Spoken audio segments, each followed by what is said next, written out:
आज दाखवते। नमस्कार, मी अध्यक्ष कृषी सखी शेतकरी महिला गटाची अध्यक्ष सविता करंजकर। आज आपण दशपर्णी कसा तयार करायचा, त्याचा वापर आणि त्याचे फायदे हे सगळं आज आपण समजून घेणार आहोत। तर प्रथम आपण या ज्या 10 वनस्पती आहेत, तर यामध्ये कडुलिंब, निरगुडी, मंदार, कोरफड, गूळ, त्यासाठी लागणारे हिरव्या मिरच्या, अशा 10 प्रकारच्या वनस्पती घेतलेल्या आहेत। तर प्रत्येक याचा बनवण्यासाठी आपण घेतलेली आहे कणेर, सीताफळीचा पाला, निरगुडी, रुई, कोरफड, लिंबाचा पाला, धोत्र्याचा पाला, गुळवेल, हिरव्या मिरच्या, एरंडीचा पाला, करंजीचा पाला आणि गूळ, दही आणि गोमित्र, शेण एवढं घेतलेलं आहे। आपण घेतलेले आहे या 10 वनस्पती घेतल्या आहे। प्रथम याचा सगळ्याचा आपण बारीक चुरा करून घेणार आहोत। त्यानंतर गूळ, गोमूत्र, शेण आणि ताक जे आपण घेतले ते सर्व एकत्र करून ड्रममध्ये टाकणार आहोत। तर प्रथम आपण या सर्व पाल्याचा चुरा करून घेणार आहोत।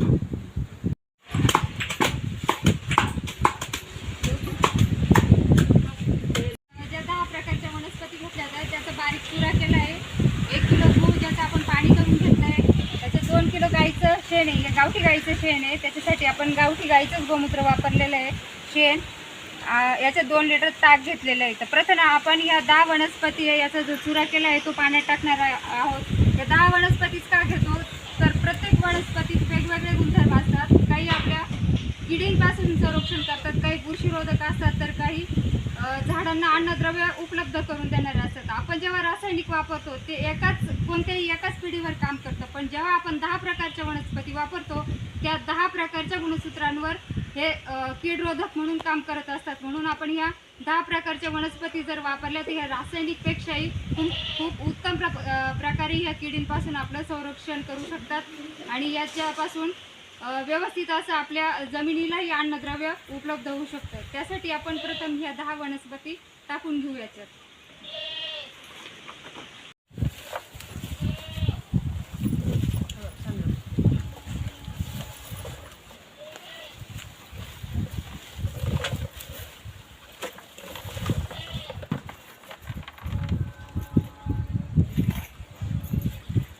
त्याच्यानंतर आपण 1 किलो गुळाचं द्रावण घेतलेलं आहे। यासाठी आपण जो काळा गुळ मिळतो बाजारात, जो विना केमिकल असतो, रासायनिक म्हणजे ज्याच्यात रासायनिक अर्क नसतो, हा काळा गुळ वापरलेला आहे।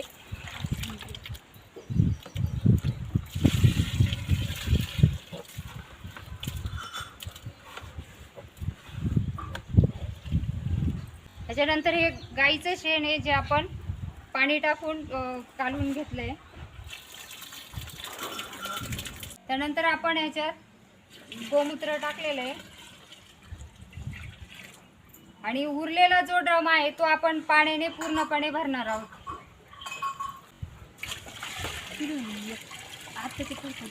हे सगळं टाकून घेतल्यानंतर आपण 3-4 वेळा इकडून घड्याळाच्या दिशेने आणि पुन्हा 3 ते 4 वेळा घड्याळाच्या उलट्या दिशेने एकदा फिरून घ्यायचे, म्हणजे ते व्यवस्थित सगळं मिक्स होतं।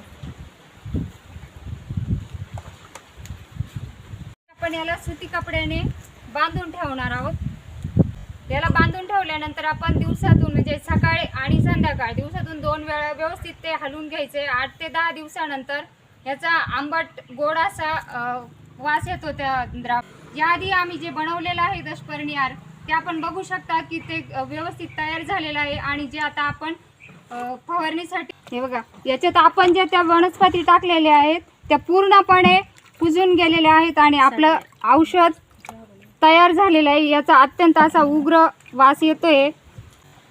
आता हे एकदा बांधून ठेवल्यानंतर 8 ते 10 दिवसानंतर याचा गोड उग्र वास यायला सुरुवात होते, परंतु पूर्णपणे वापरण्यासाठी हे औषध तयार व्हायला किमान 30 ते 40 दिवस लागतात। 30 ते 40 दिवसानंतरच आपण हे फवारणीसाठी वापरू शकतो आणि एकदा तयार केलं तर आपण वर्षभरही हे औषध वापरू शकतो।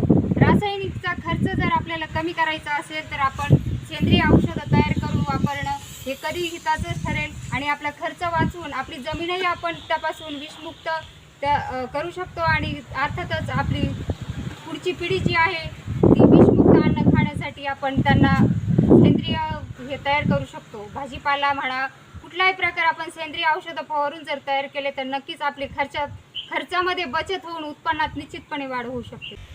धन्यवाद ताई. कृषी सखी महिला शेतकरी गट या गटातल्या सर्व सदस्य व गटाचे अध्यक्ष यांनी आपल्या सविताताई करंजकर यांनी आपल्याला दुष्परिणामी अर्क कसा तयार करायचा याचं प्रात्यक्षिक अत्यंत उत्तम पद्धतीने दाखवलं आहे. फक्त प्रात्यक्षिकच नाही तर त्यांनी याआधी बनवलेली निविष्ठा दुष्परिणामी अर्क व त्याचा वापर कसा करायचा, तो किती आवश्यक आहे शेतीसाठी सेंद्रिय ह्या सर्व निविष्ठा याचं महत्त्व त्यांनी आपल्याला सांगितल्याबद्दल त्यांचे तालुका कृषी अधिकारी नाशिक कार्यालयामार्फत मी आभार मानतो. धन्यवाद.